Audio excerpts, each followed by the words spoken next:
Su sustancia está hecha de evocación, recuerdo, rememoración y de lo que toma del porvenir.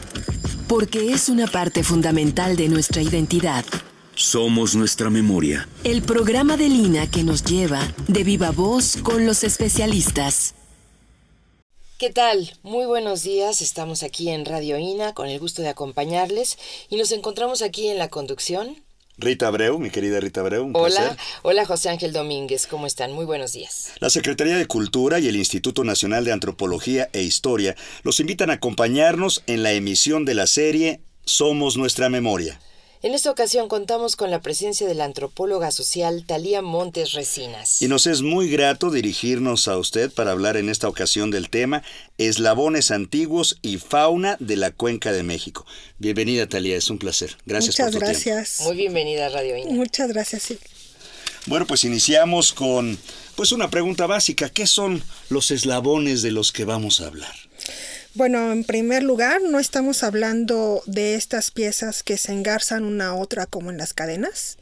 Un eslabón es aquella pieza realmente de pequeño formato, unos 5 o 6 centímetros, la mayoría de ellas, y elaboradas de metal, en su generalidad de hierro forjado, y se hacían frotar, se percutían con un sílex, se sacaba una chispa y con eso se hacía quemar, inflamar una yesca, tela, hierba seca y con eso producíamos fuego. O sea, eran instrumentos para producir fuego. Exactamente. Es el antecedente de los cerillos. Completamente. Digamos, ¿no? Oye, ¿y qué tan antiguo es este invento? Pues como la mayoría son elaborados de hierro forjado, pues estamos hablando precisamente del conocimiento y la aprehensión de los metales, en este caso del hierro. Entonces, es de la época de hierro en el periodo de la humanidad. O sea, miles de años. Completamente.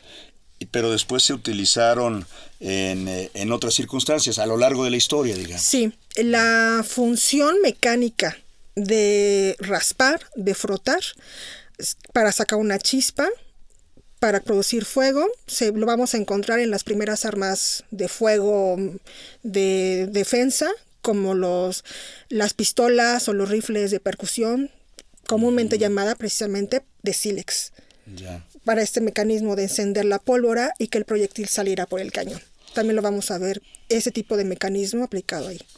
Ya, qué interesante. ¿Y son todos de hierro nada más o se utilizaron otros materiales? Esencialmente, los eslabones son de hierro forjado. ¿Porque produce una chispa más fácil? Porque al percutirlo con el sílex, que es esta piedra mineral de esta consistencia producida por estos elementos que se van depositando en el suelo y que al paso de los siglos se materializan en elementos muy compactos, al frotarlos produce esta chispa y es así como va a funcionar el elemento hierro con el sílex o pedernal comúnmente llamado, que son, en caso del sílex y el pedernal, el humano lo ha ocupado constantemente para producir herramientas de trabajo. Son piedras que al presionarlas, al golpearlas, sacan lajas, entonces tenemos navajas, tenemos puntas de flechas. Exactamente, claro. Son esos elementos que son muy comunes en el ambiente de la convivencia social de los humanos. Antes de pensar en los eslabones de México, ¿qué otras culturas han utilizado esta forma? Estas formas de herramientas, de armas, ya vimos que tienen muchos usos. Sí, completamente, todas. En el caso de México, de este continente, son piezas que van a ser conocidas a partir de la conquista, pero la vamos a ver en todo el mundo. En África, en Europa, en Asia. En la colección del museo tiene estos piezas de Japón, piezas de la India y obviamente piezas traídas de Europa. Pero son elementos que los vamos a ver en todo el mundo porque es la necesidad básica de contar con fuego. Claro, importantísimo. Thalía, pero digamos los habitantes de esta geografía antes de que llegaran los españoles, ¿también utilizaban este tipo de artefactos? No, porque no era conocido tan manejado el hierro. Exacto. En las últimas excavaciones y trabajos ya se ha encontrado alguno de estos elementos que ocupaban el hierro natural o el cobre, pero no se ha encontrado un trabajo de estos metales de manera amplia, grande, ¿no? Yeah. Pero en el caso de estos eslabones son elementos completamente traídos con la conquista.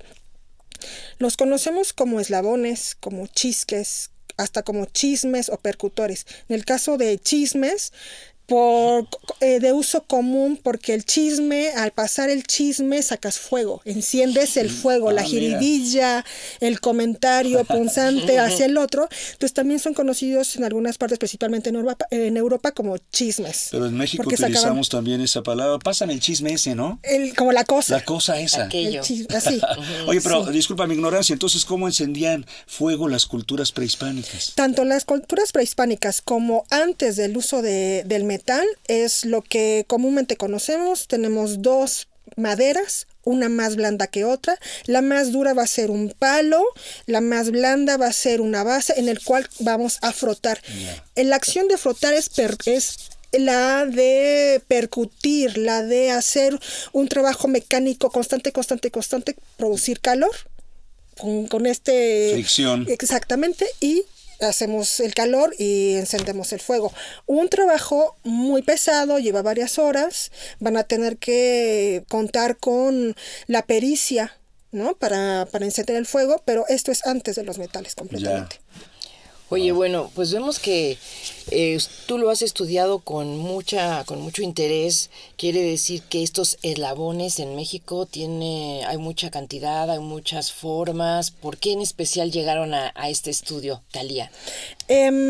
Antes de contestar tu pregunta, sí quisiera decir por qué estoy aquí en serie de conferencias que está organizando el arqueólogo José Manuel Chávez y Antonio Siller, que tiene que ver con los estudios de la biodiversidad y el ambiente en la cuenca del Valle de México. Y platicando principalmente con José Manuel Chávez, estábamos viendo piezas que tenían relación con los animales de esta región, con algunas plantas de esta región.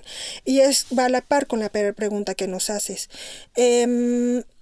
A la llegada de los españoles, el uso del hierro no va a ser amplio. Ellos también tenían, lo que quiero decir es que era un metal difícil de conseguir porque tenía que traerse de Europa. Entonces, no había abundancia, tenía que medirse el uso de estos materiales.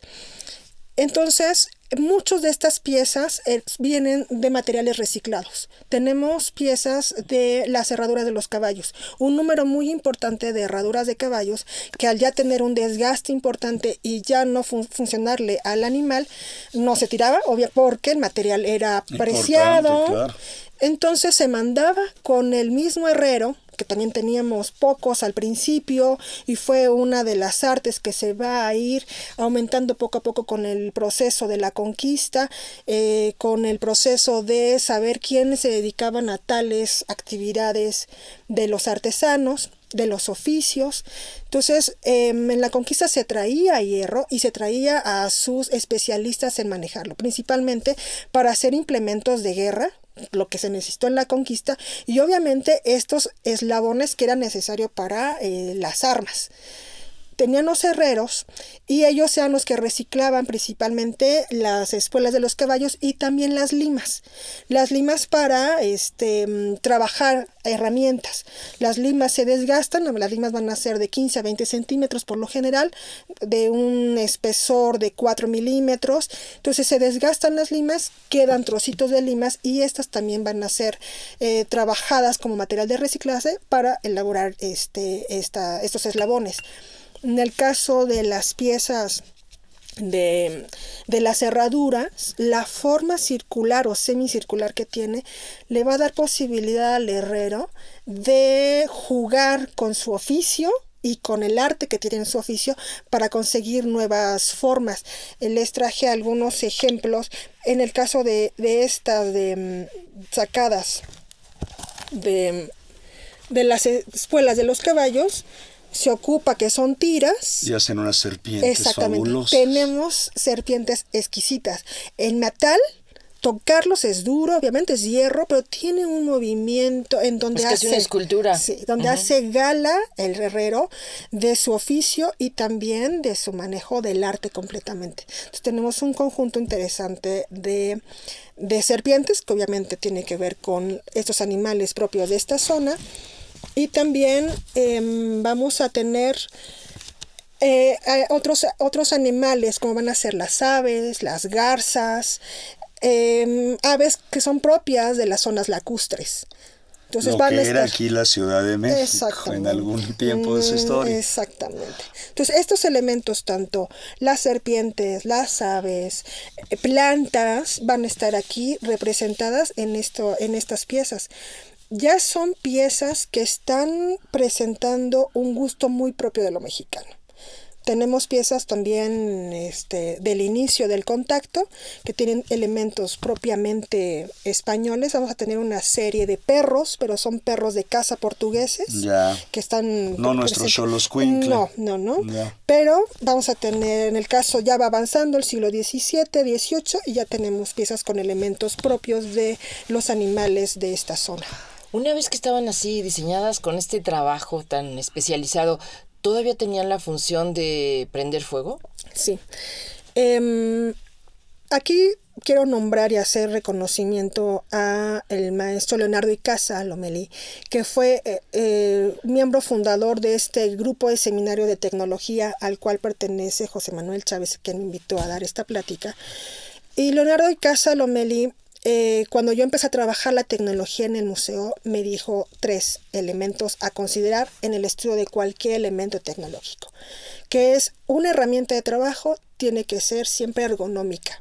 Es una extensión de mis manos, de mis ojos, de mis piernas. Entonces, siempre vamos a encontrar este elemento ergonómico en las herramientas. Que funciona en relación a la anatomía humana. Y que sea cómodo, completamente. La otra es que siempre una pieza va a tener partes. Aunque la veamos unitaria, siempre le vamos a encontrar partes.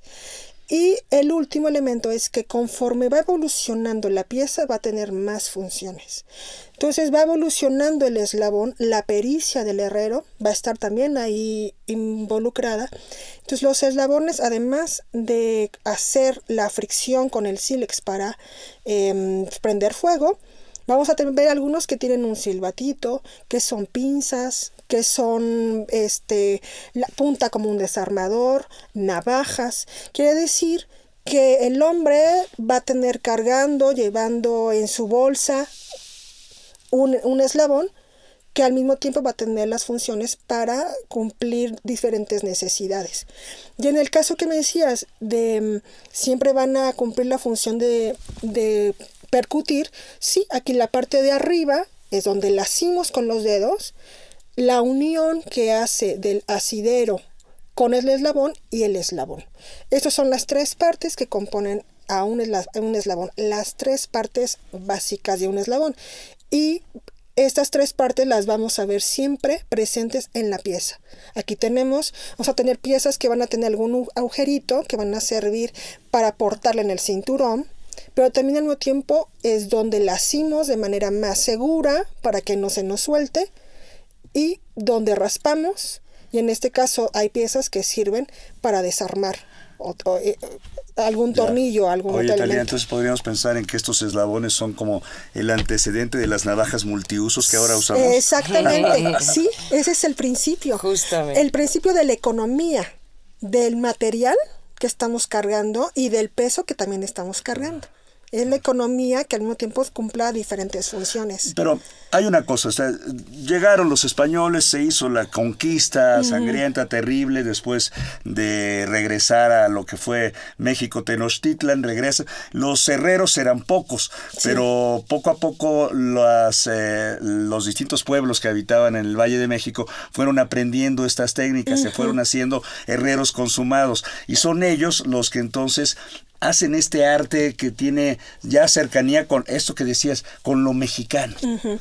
Son ellos. Exactamente, y vamos a ver trabajos principalmente en Michoacán, en Durango, en Guanajuato, en esta parte del norte del país, Oaxaca, que van a ser herreros con grandes habilidades, y sí, se van a dar cuenta de cómo trabajar el metal, de las artes del metal y también de lo que pueden hacer más allá de la función útil de la pieza, que es poner en juego toda la exquisitez de los materiales. Entonces vamos a ver piezas que van a tener incrustaciones, algunos de oro, de plata, cincelados, grabados al ácido, al agua fuerte, una gran variedad de trabajos de decoración de las piezas, con punzones, con aplicaciones de otros materiales. Entonces se abre la diversidad de cómo estas piezas se elaboraron. Entonces estamos hablando de la colonia a la fecha. Exactamente. Sí. Oye, qué interesante ahorita, bueno, la vanidad humana también de alguna manera, porque son hechos de hierro, pero que me imagino que algún rico, poderoso dice, ¿por qué de hierro si yo puedo hacerlo de oro, de plata, con incrustaciones? Esto que nos dices. Esto siempre lo vamos a ver presente, en la capacidad económica va a estar ahí metido. Vamos a tener eslabones muy sencillos, aunque el hierro siempre va a ser un elemento caro de conseguir, pero vamos a tener las piezas más sencillas, un cuadrito de hierro forjado. Podemos pagarle más al herrero y le vamos a pedir que nos lo personifique, que haga gala de los diseños, ponerle nuestro nombre, ponerle una leyenda o un diseño en particular. Y aquí sí, ya precisamente está metido la exquisitez del arte heredado por los españoles y la propia. En el caso de la colección de eslabones del Museo Nacional, hereda este rescate. La colección proviene del antiguo Museo Nacional de Arqueología, Historia y Etnografía, que está ubicado en la calle de Moneda, a un costado del Palacio Nacional. Ese es nuestro museo origen de todos los museos de Lina. Cuando se crea el Museo Nacional de Historia, en el 44, se recogen dos departamentos, de los departamentos de historia y de etnografía colonial, de estos dos grandes departamentos, se seleccionan esas piezas y con ese es el núcleo central de la colección del Museo Nacional de Historia. En ese núcleo central venía la colección de eslabones, que fueron estudiados alrededor de 1935 como parte de todos los hierros forjados que existían en la colección. Y el objetivo de estudiar los hierros forjados era no nada más estudiar cómo llegó el uso del hierro a México, cómo se hizo más extensivo, la importancia del hierro en la industria, sino era rescatar los diseños que había en estas piezas, precisamente porque había una búsqueda de lo mexicano. Estamos hablando que allí estaba metido para estos años Adolfo Belmaugar, Jorge Enciso, el doctor Atl, todos estos artistas. Ya en los años 30 del siglo XX. Exactamente, exacto, sí. Están metidos en el museo, participando de manera muy activa y están buscando de todas las colecciones del museo cuáles son los elementos representativos de lo mexicano. Y es por eso que se empieza a reunir estas colecciones, como lo de los eslabones, para que al sacar los diseños de estas piezas, los artesanos de esta época tuvieran ejemplos muy gráficos para sus posteriores diseños. Esa también es una de los trabajos importantes de los museos. ¿Cómo no? Pero esto quiere decir, a ver, me quedé con intriga, José Ángel y Thalía, si se les prestaban las imágenes de estos diseños, ellos podían exactamente hacer una réplica de una pieza. Sí. Sí. Eso era permitido. Eso era el objetivo. Era el objetivo incluso. Completamente, sí. Ese era el objetivo. ¿Y de cuántos eslabones estamos hablando que tiene en resguardo el Museo Nacional de Historia? Estamos hablando de más de 250 piezas, desde las más sencillas del siglo XVII-XVIII, y tenemos últimamente una donación de piezas de origen japonés y de la India. Y la colección abarca hasta siglo XIX. Tenemos piezas muy contemporáneas como ya del XX. Piezas que hasta en la actualidad la estructura física de esas piezas todavía la podemos encontrar en muchos de los mercados mexicanos, como el de Sonora, o en los mercados, o en los tianguis de Oaxaca, los podemos encontrar, que son utilizados principalmente porque pueden prender fuego independientemente del ambiente, de la humedad que tenemos. Claro. Siguen todavía siendo útiles. Exactamente. Se siguen produciendo entonces. Sí. Ya. Y esto significa que todavía pueden aparecer más eslabones por ahí que estén ahí ocultos, guardados, enterrados o en colecciones particulares. Sí, y más porque la pieza como podemos decir que la pieza está suelta de sus elementos que la componen. Quiero decir que la pieza, encontramos el eslabón desvinculado de su bolsita, muy generalmente iba a ser de cuero, con el sílex y con la yesca. Claro. Entonces ya la encontramos separado de sus elementos que componían todo el juego. Entonces la gente o lo guarda en cajones, ¿no? Y queda como algo perdido en las familias. A partir de que estuvimos publicando algunos eslabones en la página del museo, hay gente de otros países que nos han estado hablando de que tienen este eslabón y que podamos ubicarles la temporalidad, porque es a partir de la difusión, que es uno de los objetivos del museo, en el cual podemos identificar piezas con las cuales ya no tenemos familiaridad directa. Ya las vemos y si no nos dicen para qué servía, nosotros no sabemos. Podemos pensar que es un objeto decorativo o algo así, sí, nada sí, más. Sí, o tú me platicabas que en algún momento se pensó que eran hebillas. Sí. O hay algunos eslabones que en lugar de la bolsita era una cajita. Ahí se metía el sílex, la yesca, entonces quedaron como cajas, simplemente como cajas, resguardadas como cajas. O la forma daba a entender que era para armar o engarzar algún otro objeto, entonces se consideró como elemento de indumentaria. Dinos una cosa, antropóloga Thalía Montes Resinas. Estos eslabones de los que platicamos eran imprescindibles en todas las familias, o sea, todas las familias podían tener uno, o también de acuerdo a su posición económica y estas circunstancias. Todas las familias iban a tener uno, por lo menos muy sencillo. Claro. Muy sencillo, el básico y quizá probablemente producido de material reciclado como las limas, que eso era mucho más fácil de conseguir. Y dependiendo ya de la condición económica iban a ser mucho más elaborados, pero sí, la familia para producir fuego iba a ser necesario tener este elemento. Pero no conocemos, por ejemplo, el eslabón del virrey de Mendoza, por ejemplo, y ese tipo de personalidades. No, tenemos por lo general los eslabones, si bien se van a poner algunas leyendas, rara vez van a tener el nombre de la persona, aunque sí tenemos eslabones que van a tener la inscripción como Viva Fernando VII o el fuego vivo del amor y corazoncitos florecitas, ¿no? Un gusto mucho más personal. Ya. Qué curioso todo esto. Por cierto, también otro de los nombres es yesquero, ¿verdad? Sí, por la yesca, que ahora es esta material orgánico o telita muy seca para que prenda rápidamente, caiga ahí la chispa y prenda rápidamente. ¿Te podemos hacer una pregunta personal? Completamente. ¿Cómo fue que tú llegaste a interesarte para estudiar estos elementos tan sui generis, digamos? Yo considero a Antonio Cortés Vázquez, un pintor de la Academia de San Carlos, como mi antecesor en el trabajo de estudio de las colecciones en el Museo Nacional de Historia. Antonio Cortés Vázquez, este pintor, alumno, él ingresa al museo en 1906, al antiguo Museo Nacional de Arqueología, Historia y Etnografía, y alumno de Velasco, de Félix Parra, de Mateo Saldaña. Él como pintor, al ingresar al museo, se queda a trabajar no nada más como pintor, fotógrafo, sino se hace especialista en los objetos de la época colonial y en la arquitectura. Y él es el que hace el estudio de los hierros forjados de la colección del museo. Y a mí me interesó rescatar el objetivo que él tenía en los años 30 de que los diseños fueran de utilidad para los artesanos. Y bueno, pues teníamos completa la colección en el Museo Nacional y es así que decido empezar el estudio de estas piezas.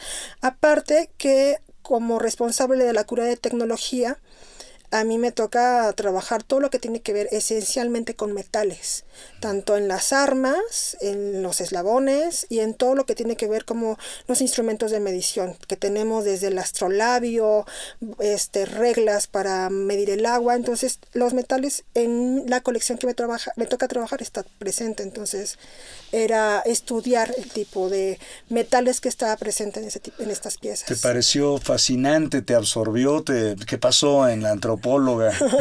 Las piezas en un museo son pasión, completamente. Los diseños, el tamaño, el gusto, el ver cómo un elemento que lo vemos a simple vista tan rígido como es el metal puede tener la versatilidad de tantas formas. y lo vemos, parecía que la serpiente se mueve literalmente, tiene un juego muy, muy lindo. En los estudios que has hecho, ¿hay nombres de algunos artesanos que destaquen, que ya sean prácticamente artistas de estos eslabones?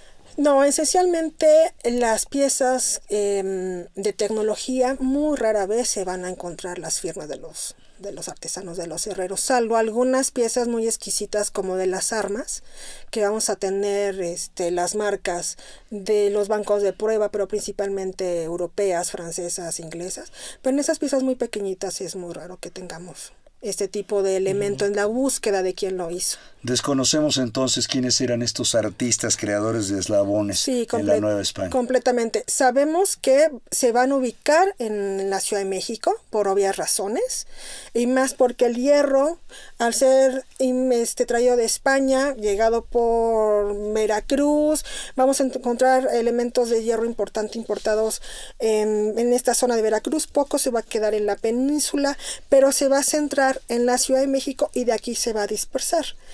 Y es entonces que son los herreros de la Ciudad de México los que trabajan principalmente estos materiales. Yeah. Pero nos mencionabas que habían encontrado piezas muy significativas en Durango, en Guanajuato, sí. En Michoacán también. Sí, ya cuando está explotándose las minas de hierro en estas zonas. Exactamente. Ya muy ellos avanzado. están produciendo el hierro. Sí. Y nos contabas, Thalía, también de esta representación gráfica y artística de la fauna y de la flora endémicas de esta zona o de los lugares en donde se hayan hecho estos eslabones. ¿Qué tipo de, o sea, nos hablabas de las serpientes, por ejemplo, de algunas flores, algunas aves, pero encontramos animales típicamente mexicanos de repente en estos eslabones? Pues lo que vamos a ver, estas escenas de caza, acompañado de algún arroyo, de algún lago. Son escenas que se van a trabajar de manera muy exquisita porque son dimensiones muy pequeñas. Y en los elementos de caza pues vamos a encontrar las liebres principalmente. Vamos a tener otras piezas muy del principio del contacto, donde vamos a tener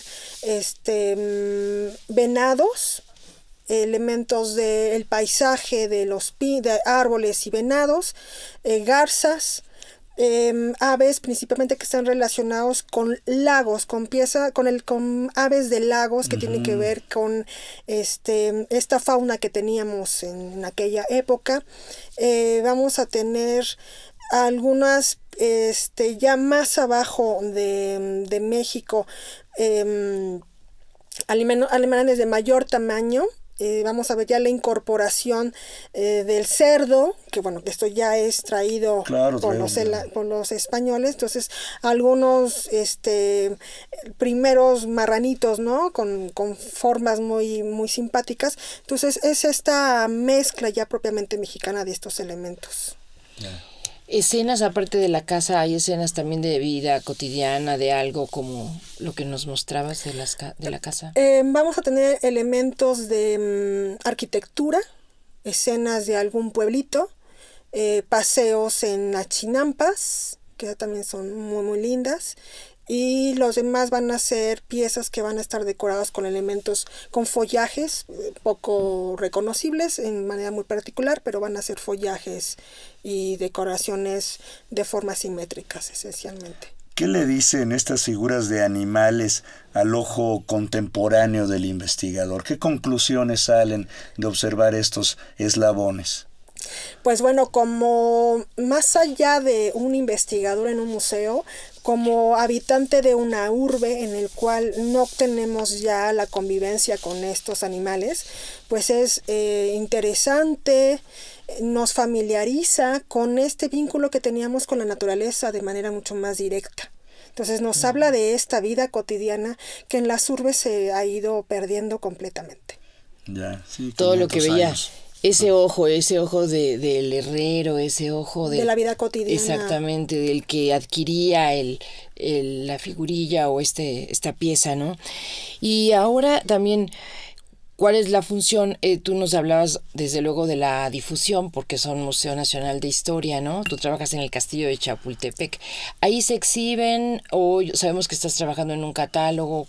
¿Cuántas posibilidades hay de...? dar a conocer esto? El tener la oportunidad de trabajar en el área de investigación del Museo Nacional de Historia es esencialmente porque nos concentramos en el estudio de las colecciones para siempre su mejor difusión. Entonces nosotros lo que vamos a hacer es tener la ficha lo mejor que podamos. Nos estamos apoyando de nuestros expertos fotógrafos y también con gente de diseño para rescatar estos elementos ricos visualmente, y teniendo este material lo que se hace es ponerlo a disposición de los medios de difusión que se tengan a la mano. Como en este caso estar con ustedes, la red es muy importante, y igual otro medio, bueno, son las publicaciones que tiene el instituto. Nos hablas de estos profesionales, fotógrafos y tal, pero ¿no están involucrados otras áreas de la ciencia en la investigación? O sea, para ver qué animales eran, tienen que tratar con biólogos, con zoólogos, no sé, ¿qué otros especialistas? Sí, de hecho, muchas veces nos quedamos como investigadores de decir piezas con elementos zoomorfos.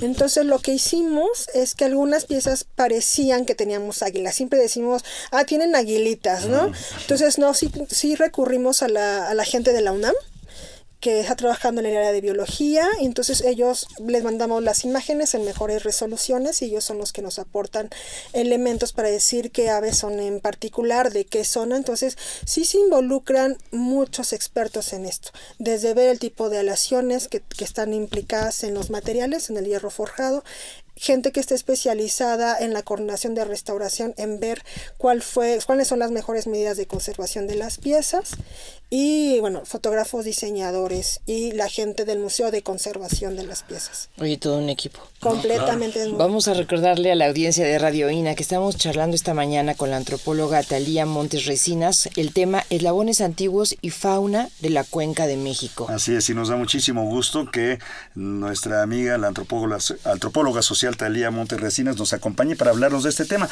¿En qué parte del museo están expuestos estos? ¿Están expuestos o no? Tenemos algunos en la sala de malaquitas, que son muy exquisitos porque son de carey, la cajita es de carey y el eslabón está al ladito de la cajita. Entonces algunos están exhibidos en la sala de malaquitas, ahí donde los pueden ver.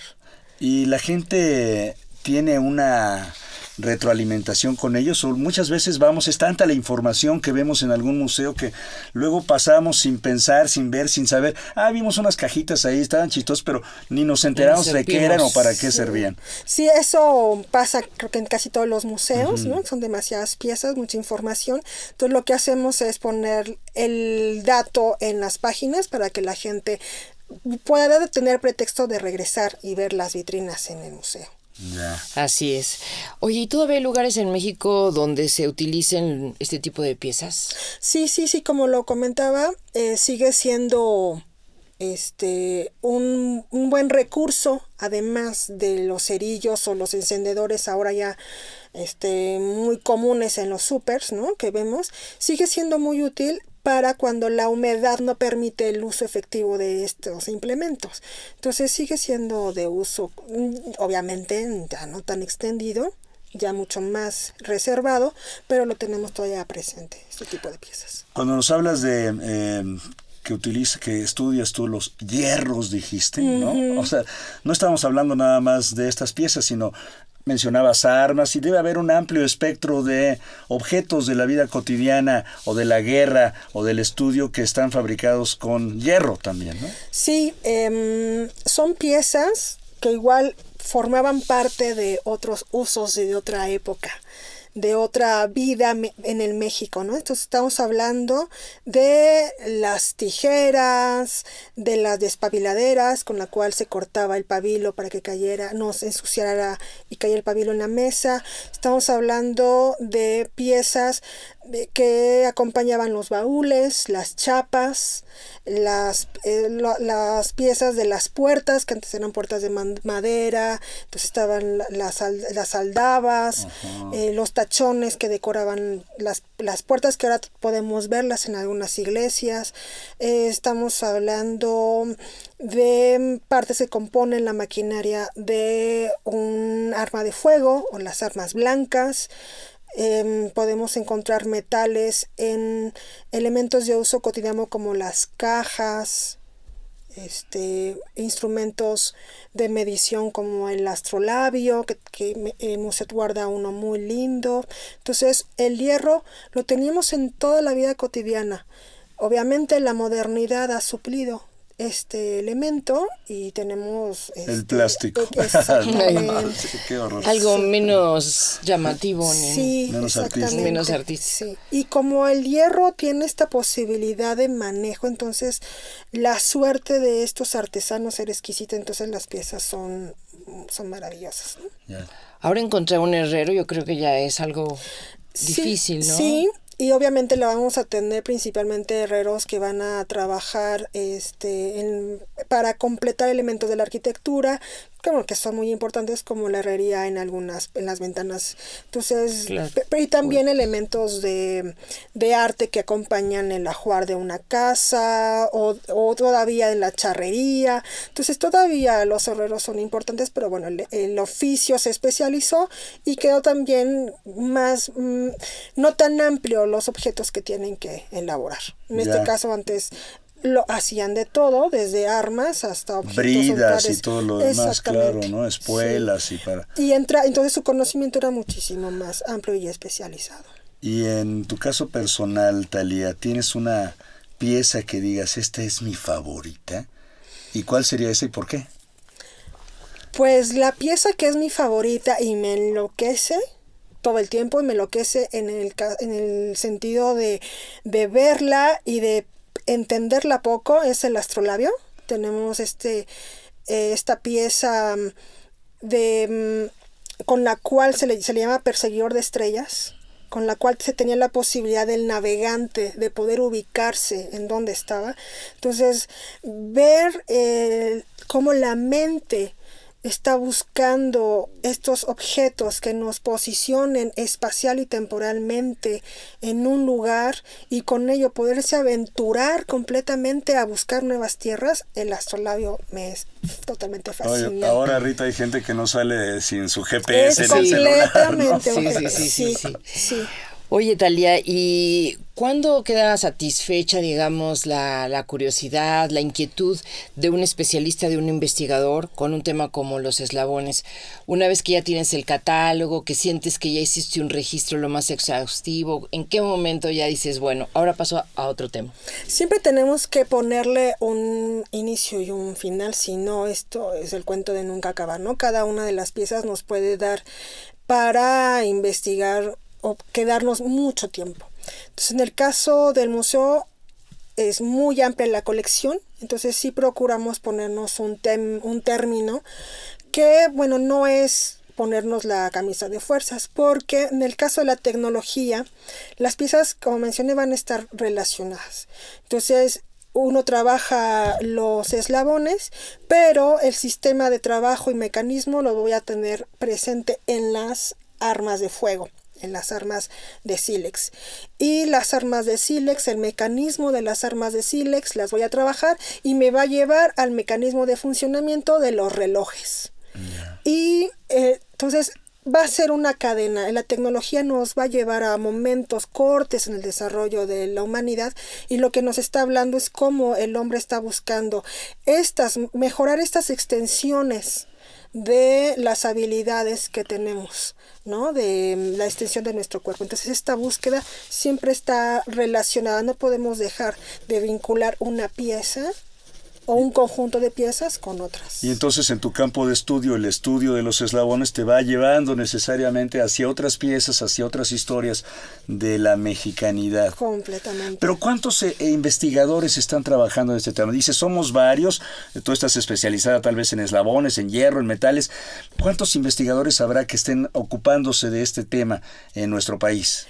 Pues no muchos. Ya. Uh-huh. De entrada, en el caso del Museo Nacional, si bien es de los museos que tienen mayor número de investigadores, están cubriéndose las colecciones de indumentaria, de mobiliario, de documentos, de arqueología. Tenemos nuestra investigadora de arqueología propia en el castillo, tenemos nuestro responsable de numismática.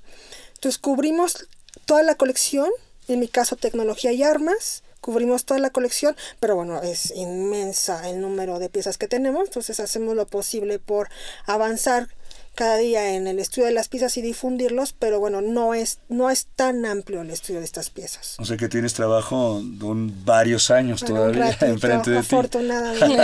Qué bueno. No, yo creo que debe ser un lugar muy interesante, ¿no? Es Trabajar fabuloso. estas colecciones del Museo Sí, es lindo. Nacional de Historia. Bueno, y a mí también me llamó la atención, mencionaste que se pueden encontrar en Oaxaca, en algún mercado de Oaxaca, en el mercado de Sonora de la Ciudad de México. ¿Es probable que nos las vendan como piezas antiguas? Que No, haya- No, son de producción contemporánea.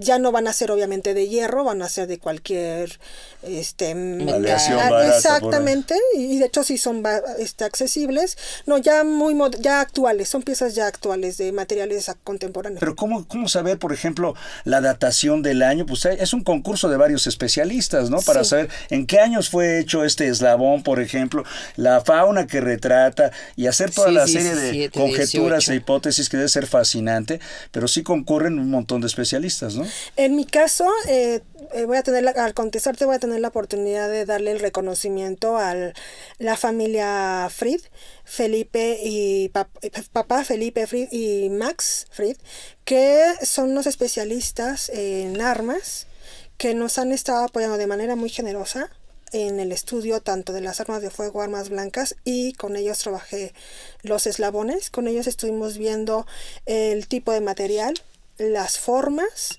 las cuales nos iban a llevar a decir de qué periodo era, de qué región. Entonces, siempre procuramos ir de la mano con un especialista. Conocedor de estas técnicas. Entonces, no trabajamos solos, siempre estamos de la mano de esta gente que sabe de estos tipos de materiales. Y estas personas que nos mencionas, son mexicanos. Claro que sí. Fritz y Max, Sí. bueno, a lo mejor vienen de Austria o de algún lugar así. son completamente hechos en México. Y ellos se dedican, digamos, al estudio de armas sobre todo, Sí, ¿no? sí, con decoraciones y armas. Y tienen trabajos ya publicados sobre estos temas. Ya. ¿Y cómo fue que el contacto? ¿Ya sabías tú de su trabajo? Investigando el tema, ¿te topaste con alguna publicación de ellos? ¿Cómo? En el museo, como parte del público, tenemos especialistas que se van acercando por ver una pieza. Así tenemos la participación de relojeros profesionales, o en este momento de la Asociación de Charros, que también estamos trabajando con ellos, o en el caso de Max y el señor Felipe Fried, que se acercan a tener la posibilidad de conocer un objeto o acercarse a una vitrina, y poco a poco vamos haciendo los vínculos. Ya, y esto se puede hacer en el museo, digamos que un especialista que tenga particular interés en una pieza puede solicitarla, verla de manera más acuciosa, más cercana, inclusive tal vez en el caso de los relojeros, ver el mecanismo y todo eso. ¡Qué bien! Una de las vocaciones del museo, como parte del acervo que tiene bajo su custodia, es que los objetos constantemente tienen que ponerse a disposición para los investigadores. No nada más investigadores del INAH, sino también fuera del instituto. Son espacios de investigación siempre constante. Entonces, igual como parte de las visitas a los museos, el área de depósito de colecciones, obviamente con su respectivo protocolo de atención, de permisos para acceso a las colecciones, siempre tenemos visitantes que están trabajando en las piezas. ¡Qué maravilla! Yo creo que un museo es así como este lugar, esta vitrina donde se comparten pasiones casi secretas, ¿no? Si tú llegas a un museo, a lo mejor uno le pasa de largo a la cajita que tú nos mencionabas, ¿no? Pero a lo mejor otra persona como un imán llega porque él también trae o ella también trae ese gusto y quizás ya mucho conocimiento sobre la materia, ¿no? Eso se me hace muy buenas coincidencias. Oye, yo voy a insistir con lo del catálogo, porque sé que están trabajando en lo del catálogo. ¿Y cómo va? ¿Cuándo crees que esté listo? ¿Qué se le puede ofrecer al público Lo que cuanto va a eso? estar listo inmediatamente que tengamos ya planeado y registrado todo el material, me refiero al registro fotográfico. Entonces ya en ese momento tendremos la posibilidad de tenerlo para presentarse al Y público. estarán incluidas estas 200 y tantas piezas Sí. de las que nos hablas. Sí. Ya. Tú nos decías que tú piensas que el mejor soporte de ese catálogo va a ser digital. Sí, porque lo que estamos viendo es que la posibilidad de que el visitante o el interesado se pueda acercar al objeto haciendo estos acercamientos con los zooms en los equipos es fabuloso. Entonces vale la pena que sea digital. Hablabas de personalidades, de artistas como Adolfo Béz Mogar, de Antonio Cortés. ¿Nos podrías hablar un poquito más de ellos en torno a su relación, por un lado, con el arte y del otro con la antropología y con estos objetos? Vamos a hablar principalmente de finales del 19, principios del 20, en donde todavía la fotografía está haciendo sus pininos y los dibujantes que estaban en esa época a unas cuadras del museo, la Academia de San Carlos, entonces de manera muy natural el museo se hacía llegar de estos dibujantes para que registraran todas las piezas. Estamos hablando de las piezas tanto las arqueológicas, las etnográficas y en este caso las artísticas. Es así que va a ingresar al museo como dibujantes Velasco, Félix Parra, Mateo Saldaña, Adrián Unzueta, todo este grupo de pintores de la academia, y van a tener la función de dibujar estas piezas. Va a haber otros dibujantes que además de cumplir esta función se van a quedar como profesores, les va a gustar el oficio, la relación con las piezas, y van a elaborar o van a desarrollar ahí su vida profesional en el museo, artistas en los museos. Y esta mirada del artista y este grupo de artistas va a hacer que personalidades como el mismo Dr. Atl, como Jorge Enciso, como Adolfo Béz Mogar van a estar muy cercanos a los trabajos cotidianos del museo. Van a colaborar en la elaboración de los catálogos, como en el caso de Adolfo Béz Mogar, que apoyó en los trabajos de Manuel Gamio, del arqueólogo Manuel Gamio. Vamos a tener el trabajo de dibujante, de artista de Jorge Enciso, en rescatar todos los elementos de los códices, que después lo vamos a ver en su libro de diseños prehispánicos. Entonces, ellos como artistas van a estar muy cercanos al museo. Otro ejemplo es Roberto Montenegro, ¿no? Cercanos, Covarrubias, exactamente. Los artistas están muy cercanos a los museos, completamente. Y les toca a este grupo estar buscando artísticamente señalar que era lo mexicano. Entonces están en esta búsqueda cercanos al museo, y el museo les va a dar material con el cual señalar de los objetos que era lo propio de lo mexicano, que ya no era lo que había dejado el mundo indígena, el mundo prehispánico, que ya no era la presencia española, sino ver que era esencialmente ya lo propio de la nacional mexicana. Son esos años en donde estaba de la mano esta mirada y esta búsqueda de estos artistas, y el desarrollo del museo. Y en el caso de Antonio Cortés es muy cercano a Jorge Enciso, muy cercano a Adolfo Béz Mogar y al Dr. Atl. Entonces van a estar sus trabajos de estudio coqueteando con esta mirada de los artistas en un museo. Sí, en torno a ese misterio que es ¿qué es lo mexicano? Exactamente. Este periodo estamos hablando de los años... Estamos hablando de 1880 a los 60. Es un periodo que abarca muy, muy, muy amplio. Sí. Que vamos a ver simplemente cambio de estafeta de estos artistas en esta búsqueda. ¿Hay otros museos en el mundo que también tengan colecciones de eslabones, por ejemplo? Fíjate que no he podido ubicar museos en concreto. Me ha llegado más información esencialmente de gente particular. De particulares, sí, mira qué curioso. Sí, sí, pensaría uno que también en los otros lugares de la conquista española, bueno, en España América. Sí tiene algunos, pero no es así. Bueno, yo no he ubicado las colecciones completas.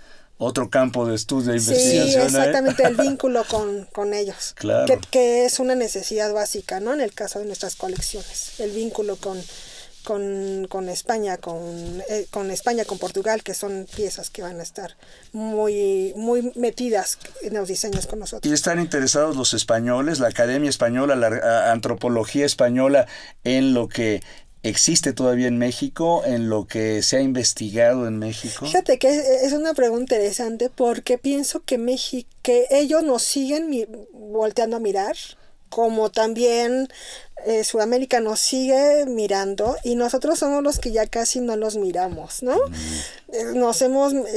La mirada se ha vuelto mucho más centrada, pero cuando uno tiene la oportunidad de conversar con ellos, de visitarlos, de visitar sus museos, ellos están muy atentos al desarrollo de la investigación en nuestro país.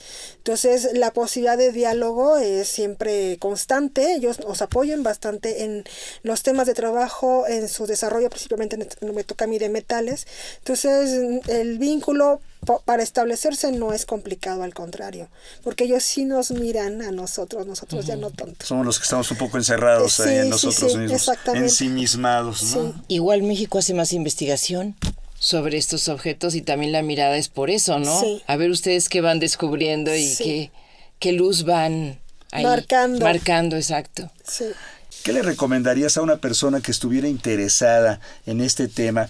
¿Qué bibliografía tendría que buscar? ¿Existen estos materiales de lectura en los cuales puedan investigar, abrevar algo, conocer más? Pues de entrada acercarse, en este caso sí, a las bibliotecas, porque serían materiales que no están en cualquier librería, entonces que consulten el libro de Hierros Forjados, colección del Museo Nacional de Antonio Cortés de 1935, obviamente acercarse a todo lo que es el estudio de los minerales, el desarrollo de la historia del hierro en México, ¿no? Como todo lo que tiene que ver con la posibilidad del uso de este material al momento de la conquista y después cómo se abrió a que los indígenas lo pudieran ocupar. Entonces la Dirección de Estudios Históricos del INAH tiene bastantes trabajos de investigadores sobre este tema y bueno, tendríamos que hacer una búsqueda siempre dándole la vuelta para buscar información, porque en concreto no la tenemos accesible. Pues me parece un tema fascinante. Sí. Como de un objeto se pueden leer tantas cosas, ¿no? Eso también es maravilloso y seguramente esta charla se va a ilustrar con algunas de las imágenes que trajiste ahora mismo para que quede claro que sí, algunas son verdaderas piezas de arte, ¿no? Que podrían enmarcarse y estar en un lugar especial de una casa, ¿no? Sí. Son muy hermosas piezas. Las dinámicas de los museos obedecen a exposiciones temporales, permanentes, entonces tenemos que buscarle su espacio y su momento para este tipo de muestras. Ya, sí, porque cuando uno es niño y lo llevan a los museos, digamos, de la escuela y tal, pues va uno en la chorcha un poco, en el juego, en la aventura de la salida de la escuela y con los compañeritos, y aunque yo creo que algo se queda, que algo permanece en la mente, en el espíritu, en el alma de estos estudiantes, tal vez se ve como abuelo de pájaro y no se profundiza. Necesitas enamorarte del museo para regresar, y no una vez, sino muchas veces a lo largo de tu vida, ¿no? Tú lo estás diciendo completamente, es cierto, así tal cual. Un museo no es para visitarlo una vez. Claro. Un museo es para visitarse muchas veces y yo sugiero nunca visitarlo con la misma idea. En el caso... Pensé que ibas a decir con niños. No.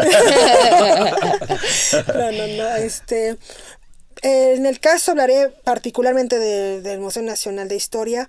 Pueden dedicarle un día para visitar sus murales, para visitar sus vitrales, para visitar el edificio, para visitar las armas únicamente, las pinturas únicamente.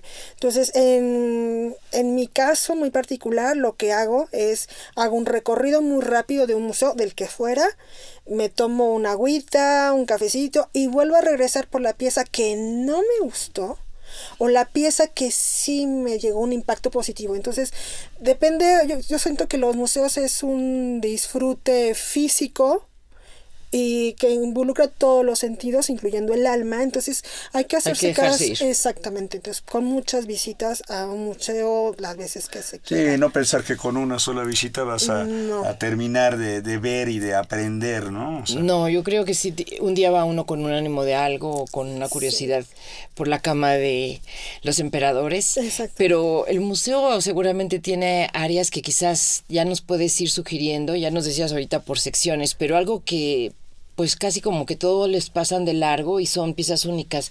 ¿Qué área del Museo Nacional del Castillo de Chapultepec nos Mira, recomendarías? así inmediatamente les sugeriría recorrer los patios, el patio de escudos, que le llamamos así, que es entrando a la parte de la sala permanente de historia, y ahí vamos a encontrar un elemento interesante que el INA tuvo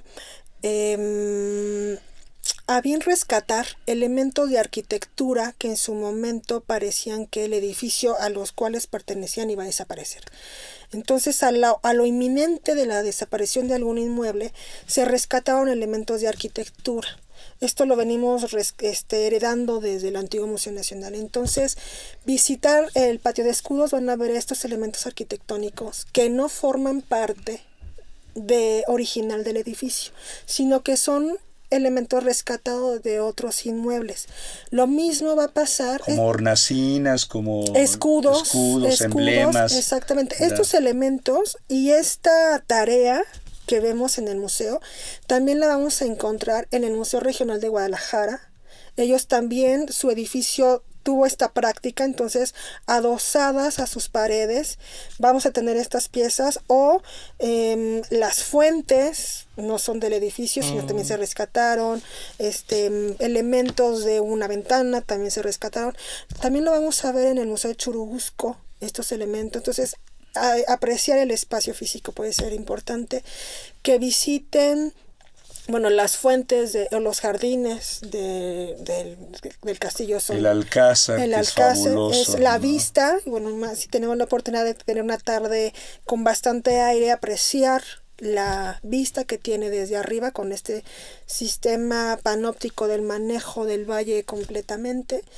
En este momento, como parte de las exposiciones temporales, tenemos una muestra de cerámica que está en uno de los patios del museo, y haciendo anuncio, para el próximo mes tendremos una exposición temporal dedicada al coleccionista Ramón Alcázar Castañeda, que fue un coleccionista privado de Guanajuato. Ahorita la exposición está en el Palacio de los Poderes de la ciudad de Guanajuato. La vamos a traer al Museo Nacional. ¿Y qué coleccionaba? De todo, por eso va a ser delicioso que la vayan a ver. Tenía su propio museo. De hecho, sí, en su casa tenía su propio museo, y llega esta colección en 1917, entonces pasa del ámbito privado al ámbito público. Platicaremos cómo fue este proceso en la exposición y ver la riqueza de materiales, de diferentes tipos de objetos, de procedencias, en esta colección que llegó hace ya 100 años a los museos, al Museo de México. Qué maravilla. Pues tienes trabajo para un rato. ¿Calculas que en una década tal vez? No, no vamos a tener, no va a dar tiempo para trabajar todo lo que queremos, pero ahí estamos. Ya, bueno, pero el Ahí esfuerzo estamos. va a estar hecho. Sí, disfrutándolo mucho. Y los frutos estarán ahí, o sea, un catálogo, una exposición, sí, a raíz de la charla que has sostenido amablemente con nosotros. Espero que mucha gente pueda llegar y tomar en cuenta estos eslabones como parte importante de una historia que todavía se está contando, que es nuestra propia historia, ¿no? Exactamente. Pues ojalá y así sea. Bibliografía, ya quedamos de que no había mucha, que había alguna. Y que se acerquen a las bibliotecas. Y también va a ser, en este caso, invitándolos, hay muchas bibliotecas, pero invitándolos a la Biblioteca Nacional de Antropología e Historia, que está arriba del Museo Nacional de Antropología, que es fabulosa, y ahí van a encontrar claramente el libro de Hierros Forjados. Muy bien. Pues, así es. ¿Algo que desees agregar, Thalía? Pues muchas gracias por la oportunidad de estar aquí. Lo importante de nuestro trabajo es la posibilidad exactamente de difundir las colecciones, que es el objetivo del área de investigación del museo, e invitarlos siempre a su castillo, al público que lo visite, que tenga y más es una visita todavía familiar, ¿no? Eso es muy importante, sí. Que planeen el día y que visiten el museo. El museo siempre tiene actividades gratuitas, y que disfruten. Los domingos espacios. Además la entrada es gratuita para todo el mundo, y el ¿no? museo siempre tiene actividades de música, conciertos y visitas diversas actividades para el público en general. Un placer visitarlo y un placer debe ser trabajar ahí en ese entorno. Es un lujo. Es un lujo. Qué maravilla que lo disfrutes tanto, y yo creo que sí nos estás convidando con mucho gusto a ir a recorrerlo en algún fin de semana. Sí, sí. Creo que siempre va a haber piezas que no hemos visto o que no detallamos o que ni siquiera sospechábamos. Exactamente. Que existían. Esa es una de las ventajas de los museos, que siempre nos sorprenden. Y a través de tu plática ya sabemos también que hay así como los entretelones del museo, donde están estas piezas como la de los eslabones de los que veniste a hablarnos, que simplemente pues tienen la importancia de tener imágenes de fauna de la Cuenca de México, de escenas de aquel México del siglo XVII a la fecha. Eso, sí, y que nos hablan del uso de estos materiales en la incorporación del hierro en México y cómo se fue dando paulatinamente. Ya, también para estudiar ese proceso de la industria del hierro en México que tan importante resultó finalmente. Exactamente, ¿verdad? Sí, sí, sí. Pues muchas gracias, Talía Montes Resinas. Muchas gracias. Es un placer platicar con ustedes. Pues de esta manera, mi querida Rita Abreu, a nombre de Radio INA, pues damos por terminada esta emisión que fue posible gracias a la generosa participación de Talía Montes Resinas. Es un placer. Muchas gracias. Enhorabuena por tu trabajo, Talía. Sí. Y gracias a nuestros escuchas por su atención. Les sugerimos consultar más de nuestra producción a través de www.radio.ina.gov.mx. Quiero decirles que en la realización estuvo la Dirección de Medios de Comunicación a través de la Subdirección de Radio INA con Gabriela Marentes. En la producción, Evanibaldo Morales. Controles técnicos y edición, Rubén Martínez. Muchas gracias, amigos. Hasta la próxima. Hasta la próxima. Gracias. Las opiniones y comentarios aquí expresados son de entera responsabilidad de quienes proporcionan la información y no representan necesariamente las opiniones de Radio INA ni comprometen el pensamiento editorial del Instituto Nacional de Antropología e Historia.